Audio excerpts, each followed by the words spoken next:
ఈరోజు పొద్దున్నే అసలు పనే చేసినట్టు లేదనమాట. ఏందక్కా పని చేయకుండా పని చేసినట్టు లేదని చెప్తున్నావా ఏందంటారా? అదేం కాదండి చేశాను. కాకపోతే అంత అనిపించలేదు. ఎందుకనుకుంటున్నారు? ఇదిగోండి కందిపప్పేసి ఆకుకూరేసి పప్పు చేశాననమాట. ఆకుకూర పప్పు చేశాను. పప్పు చేసినప్పుడు అసలు వంట చేసినట్టే అనిపించదు. ఎందుకంటే కుక్కర్‌లో పెట్టేస్తే ఉడికిపోయిద్ది.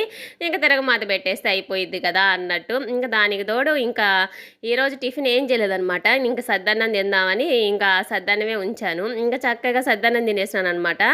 తినేసాను అనడం కన్నా అందరం తినేసాంలేండి ముగ్గురం కలిసి. ఇంకా చక్కగా ఇంకా ఆ వడియాలు ఇవైతే వేపిస్తున్నానమాట. ఆకుకూరలోకి వడియాలు ఉంటే బాగుంటుంది కదా అని చెప్పి, అందుకని చెప్పి ఉదయాన్నే టిఫిన్ చేయలేదు, అది పప్పు చేశాను. ఇంకా పని అయిపోక ఇంకెలా ఉంటుందండి, అస్సలు పని చేసినట్టే ఉండదన్నమాట అలాంటప్పుడు.